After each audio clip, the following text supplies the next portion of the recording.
on en était par rapport Oui, à justement Damien. à Damien, voilà.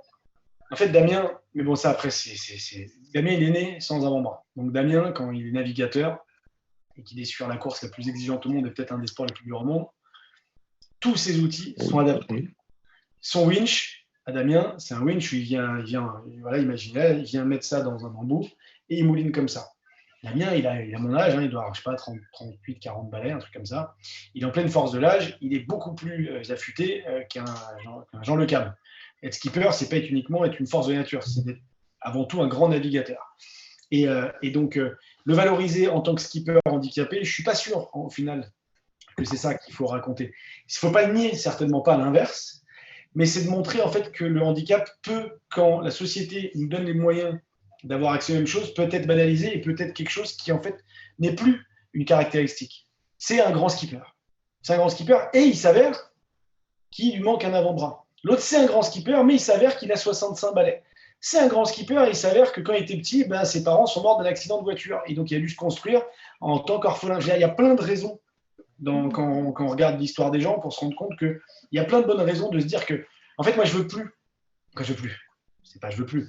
Je veux plus de. Il a fait ça malgré son handicap. Il a réussi ça alors que. Non, il a réussi ça et c'est très bien. Évidemment que les gens qui vont voir lui lever les bras comme ça sans avoir vont se dire oh putain, le con.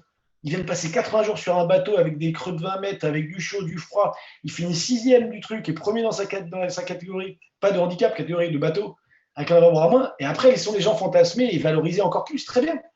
Mais ce sera encore plus fort à faire ça. Le truc, c'est qu'un Damien, c'est les gamins. Alors, je ne mets pas du tout au même niveau de la performance. Ce qu'il a accompli, là, pour moi, on est sur un truc, même si lui, au tennis en fauteuil, il n'arriverait pas à se faire ce que je fais. En tout cas, ce truc-là, pour moi, c'est des champions hors normes. C'est des vrais grands aventuriers, bien plus que n'importe quel sportif qu'on a pu voir et on s'en sait. Pour le coup, le handicap au quotidien, c'est tout sauf ça. Le handicap au quotidien, c'est tout sauf ces gens qu'on veut décrire comme des super-héros. On n'est pas des super-héros. Quand Teddy Riner, il a 10 titres de champion du monde, on ne dit pas que c'est un super-héros. On dit que c'est un champion d'exception, on dit que c'est un champion hors norme. Le concept de super-héros, il est dangereux aussi, parce qu'en fait, il rassure le valide qui a une vision apeurée du handicap, qui est souvent fausse, qui n'est pas malveillante, mais qui est remplie de compassion, de pitié. Non, il faut qu'à un moment, le handicap, il soit compris. C'est aussi pour ça que d'ailleurs, on est en train de travailler sur ce film, de raconter tel qu'il est de manière brute. Le handicap, il est des fois triste, il est des fois très heureux, il est des fois très autonome, des fois il est très dépendant, des fois il est exceptionnel, des fois il est d'un ordinaire à mourir, des fois il est intelligent, des fois il est très con. Et c'est ça, en fait, l'enjeu. Mais ce qui est sûr, c'est qu'il faut se servir d'ambassadeurs, qui sont handicapés ou pas d'ailleurs, pour un moment aussi, pas rassurer le valide mal à l'aise, mais pour tout simplement raconter des possibilités. Pas pour dire que tout est possible, ça c'est une connerie, c'est faux. Ça fait 10 ans que je travaille avec mon association, je peux vous dire, quand vous avez quelqu'un qui se retrouve à 40 ou 50 balais, qui vient parce qu'il faisait une dépression nerveuse, qui a fait une tentative de suicide, qui se retrouve paraplégique, qui se retrouve seul, allez lui dire que allez, tu vas te serrer un peu les dents, yes you can. Non, non. La réalité, c'est qu'il y a des situations de vie, il y a des situations de vie qui sont extrêmement compliquées, et il y a des gens qui arriveront jamais.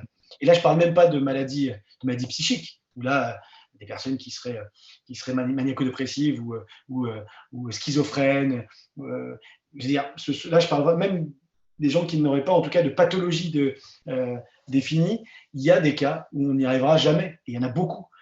Simplement, nous, notre rôle, c'est d'essayer de donner les outils, que ce soit avec nos différentes assos, nos différentes structures ou nos témoignages, pour laisser la place, en fait, pour donner les outils au plus grand nombre, pour essayer, en tout cas, d'accéder à une vie sociale épanouie, d'accéder au bonheur, parce qu'on a tous droit au bonheur. Après, c'est complexe. Il n'y a pas un outil, il n'y a pas une règle, mais il faut faire attention dans les deux sens. Vouloir absolument sensibiliser les gens en leur montrant quel point on a besoin d'eux, que c'est triste et que c'est dur, et donc pour ça, aidez-nous, et parce que vraiment, ça ne se fait pas, c'est pas sympa. Et à l'inverse attendez, ne vous inquiétez pas, nous, on est même plus performants que vous dans certains trucs. Au final, on n'est pas dans un truc d'équilibre. Donc, on sait pourquoi c'est fait comme ça, dans les médias, dans les entreprises. Mais le combat, pour moi, c'est d'équilibrer.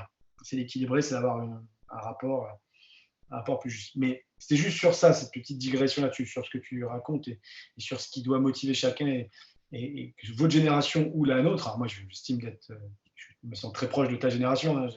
Non, tu as raison. j'ai 39 piges et en même temps, je suis aussi à l'aise avec des gens de 20 ans qu'avec des gens de 60 ans. C'est pour ça que je suis au milieu d'ailleurs. Mais, euh, mais, euh, mais voilà, donc pour le coup, c'est aussi d'accompagner des gens et la jeunesse, là je parle même pas de handicap, mais la jeunesse, de leur donner une raison d'être en fait, une raison de trouver des moments de satisfaction. Si on enlève évidemment le plaisir du lien social physique et de la célébration de la vie, du fun, des années voilà, du rapport à l'autre, la séduction et tout, alors c'est pas propre aux gens de 20 ans, je te le dis, ça c'est toute la vie, hein. Mais pour le coup, non, mais pour le coup, c'est donner un sens, voilà, donner un sens. Et le sens, ça peut être aussi en faisant des choses qui sont extrêmement utiles pour les autres.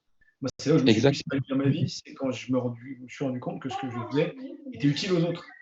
J'étais beaucoup plus épanoui, je suis beaucoup plus épanoui depuis ces 10 dernières années, ou ces 5 dernières années, que je l'étais quand j'étais sportif de niveau, même quand j'étais dans un mondial ou champion paralympique. Ça se voit d'ailleurs. Ça se voit d'ailleurs. Hein, pardon? Ouais, vas-y. Je disais, ça se voit d'ailleurs par rapport à ton physique. Si tu regardes les images dans Wikipédia, tu es plus embelli maintenant que quand tu es. Ça, c'est la chirurgie esthétique. Et puis Photoshop. Non, mais moi, je me suis éclaté. C'est 15 ans extraordinaire, cette vie de sportif. Et c'était à refaire, je ferais pareil. Mais sauf que c'était beaucoup moins complet que la vie que j'ai aujourd'hui. C'était super de faire le tour du monde, d'être célibataire, je vais pas vous faire un dessin, mais en plus, même, vous voyez imaginez ce que peuvent vivre, ce que nous on peut vivre quand vous êtes numéro 1 mondial, ou vous êtes porte-drapeau, quand vous êtes champion de trucs. Et ben, j'imagine même pas ce que c'est pour des Federer et compagnie, mais je veux dire, je me suis éclaté, on a vécu des 1000 vies en une. Mais pour autant, il manquait des choses, et pour une vie complètement pleine. Et je suis beaucoup plus utile aujourd'hui, en étant peut-être moins exposé que, encore même pas, parce que de toute façon j'étais champion à une époque où c'était peu médiatisé, donc je suis même plus médiatisé maintenant. Mais bon, bref, en tout cas, l'utilité sociale, c'est quelque chose universellement d'épanouissant. Et peu importe comment on le fait.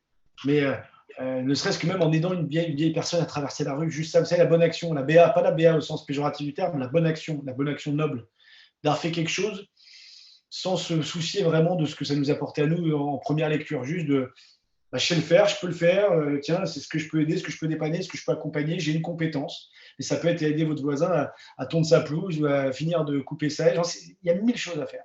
Et en fait, c'est ça. Et aujourd'hui, si on arrivait, on parle beaucoup de service civique, mais à apporter justement à cette jeune génération ce sentiment-là, bon, ça aiderait peut-être plus facilement à passer ces mois et ces années, voilà, peut-être plus facilement. Tu parlais par rapport à cette période, cette nouvelle période, que tu te sens utile pour les autres, enfin, que tu te trouves utile pour les autres, mais en retour, obligatoirement, tu reçois. Je ne suis pas Mère Teresa, hein. C'est-à-dire que quand je fais ça, alors, en même temps, Mère Teresa, je peux vous dire, quand vous vous couchez le soir et que vous savez que 100% de votre engagement est dédié à rendre la vie meilleure d'autrui, je peux vous dire, même si elle a vu les choses les plus horribles au monde, elle pouvait dormir tranquille. Elle n'a jamais se posé la question de qu'est-ce que je fais de mon existence. Mais en même temps, moi, je suis un jouisseur et je n'ai pas envie de le faire en soutane et avec des lépreux. Voilà, j'ai mes limites, j'ai mes vices, j'ai mes comment dire, merde, c'est quoi le terme, mes contradictions. Bon, bref, voilà. Globalement, c'est ma raison d'être, c'est cet engagement-là d'entrepreneuriat social, d'entrepreneuriat impact, de mon engagement associatif. Mais moi, j'ai aussi envie de bouffer la vie comme je l'ai toujours fait. Et voilà, donc je trouve un équilibre là-dedans. Et quand je reviens d'un séjour avec mon asso, comme celui qu'on va faire en mars, je vais me reprendre une claque parce que je vais repartager l'intimité de gens qui ont vécu comme moi il y a 21 ans, la violence d'un accident, de la détresse et de la reconstruction. Mais je vais revenir parce que je sais ce que je vais apporter concrètement à ces personnes-là. Je vais être une des personnes qui vont changer donc qui vont être un putain de booster pour leur reconstruction. Donc oui, faire du bien, c'est se faire du bien à soi aussi, évidemment. Et ça, on le voit très bien quand on le fait. D'ailleurs, tu parlais de Mère Teresa, mais l'abbé Pierre disait donner, c'est recevoir. Moi, je dis souvent actuellement quand je suis face aux enfants, donner, c'est apprendre. Parce qu'au final, tu reçois quand il arrive quelque chose, mais je pense que il est important aujourd'hui de se dire que quoi qu'il arrive, tu apprends de ce que tu peux transmettre aux autres, Ouais. et que ça peut être dans le positif comme dans le négatif, d'ailleurs, évidemment. Et je vais laisser la parole aux autres, mais je voulais rebondir.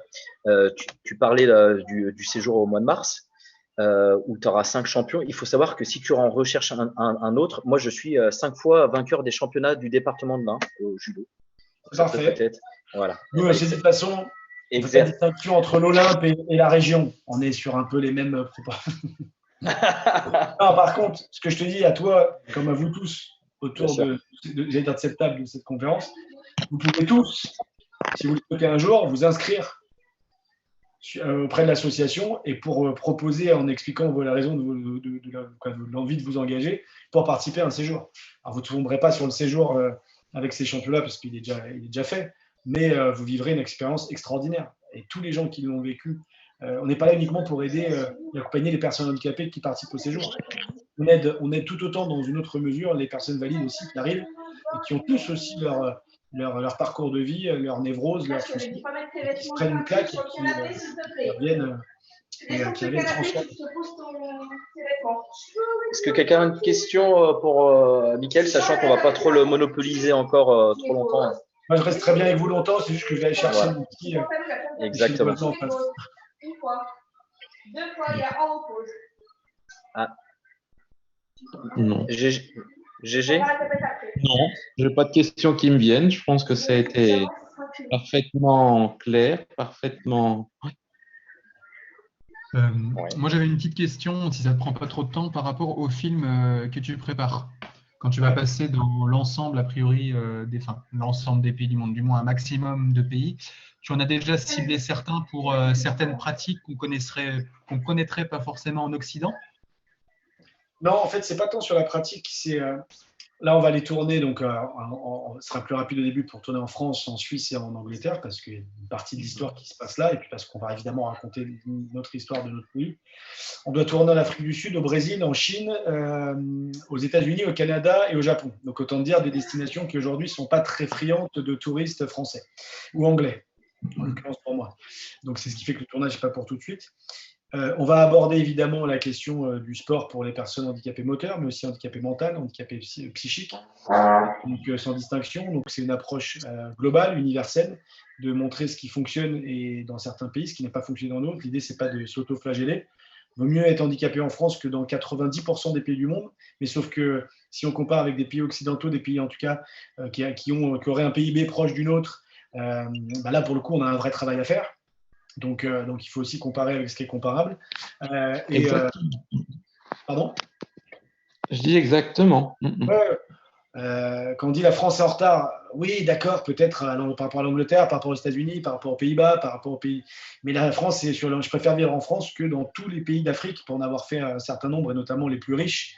Je préfère vivre en France que dans un bon nombre de pays d'Asie ou d'Europe de l'Est ou d'Amérique du Sud. Voilà, donc il faut connaître et comprendre l'histoire pour un moment aussi faire ces généralités-là. Aujourd'hui, le combat qu'on mène en France, c'est un combat qui est juste parce qu'on est la minorité la plus discriminée et que ce n'est pas acceptable qu'on doit être des citoyens à part entière, qu'on devrait avoir les mêmes droits et pas que les mêmes devoirs.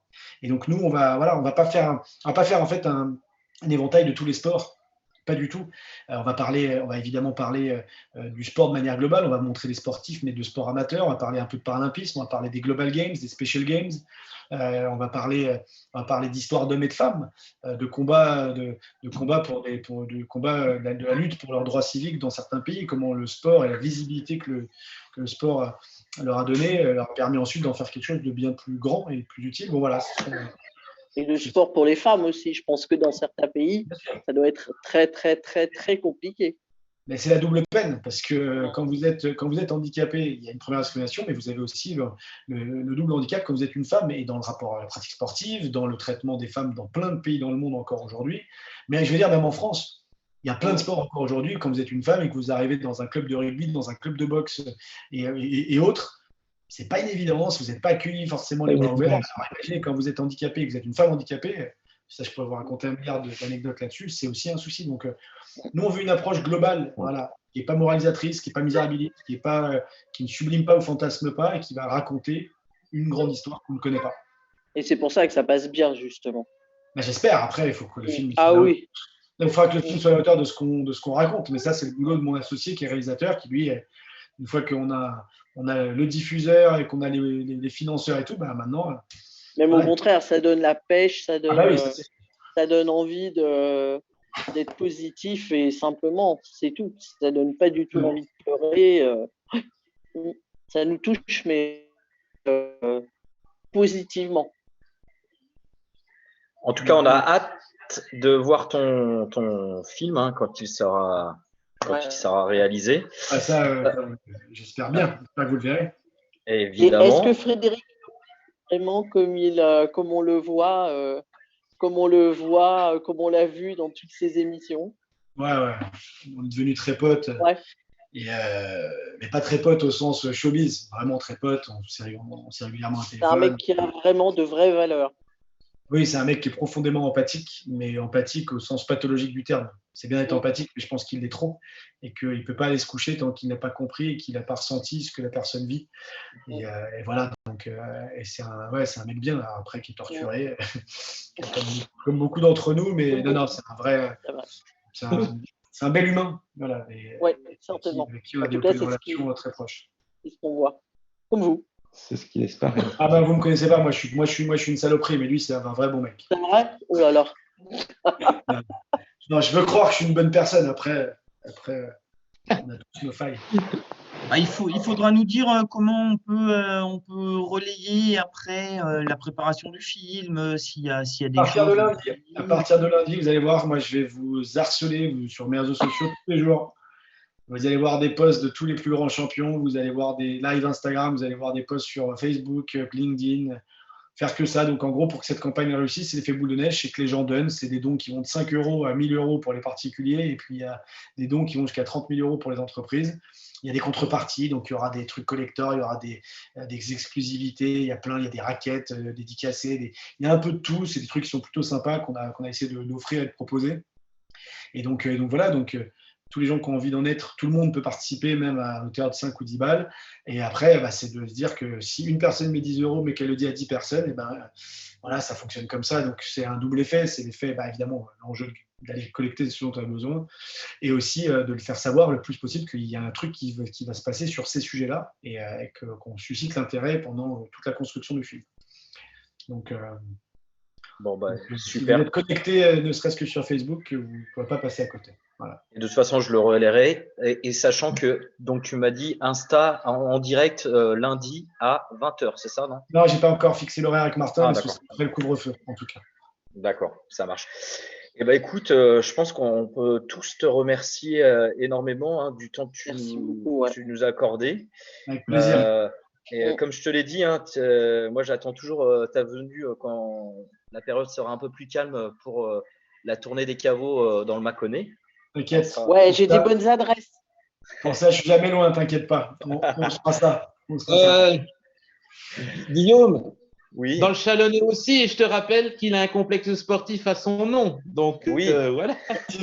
Effectivement. Michael, voilà. Je sais. On commencera par le complexe sportif, et puis par les petites caves à Nantes, et après on ira dans le Mâconnais. Voilà. Eh ben, écoute, tu vois, quand on parlait de projection, on y est là. Exactement. Voilà. Et là, d'un coup, on sourit tous parce qu'on sait qu'on est tous des alcoolos, donc c'est parfait. Oh non, alors pas moi. On n'a rien à boire, nous, dans l'Oise. Mais on a des idées. Mais tu viendras, Nicolas. Bon, en tout cas, merci, Mika.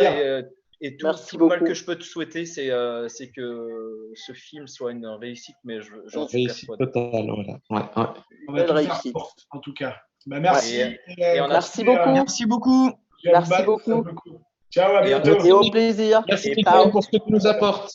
Prends soin de toi. Prends soin de toi et ta petite famille à Londres, notamment. Ciao. Au revoir. Ciao.